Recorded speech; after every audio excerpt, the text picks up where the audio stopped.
Že ti umrie manžel. Máš 27, firma je úplne v háji, si žena, ale nie hociaká. Žena z roku 1805. Čo urobíš? Zavrieš to?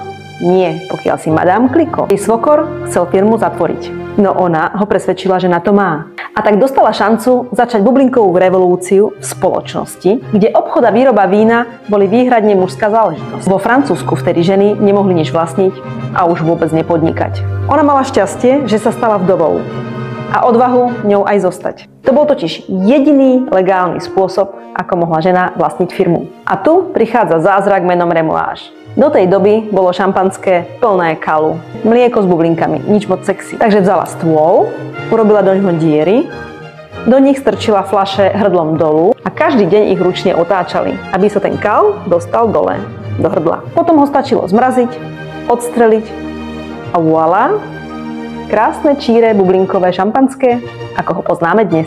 No ale tým to nekončilo. V roku 1810 predstavila prvé ročníkové šampanské. Víno, ktoré pochádzalo z jednej úrody a z jedného roku. Vtedy totálna novinka. Dnes to považujeme za bežné. No a prečo urobila ružové víno? Nie, nebolo to kvôli Instagramu. Chcela zaujať trh niečím úplne novým. Zmiešala červené a biele víno v dobe, kedy sa to považovalo za totálne barbarstvo. No a tajomstvo úspechu?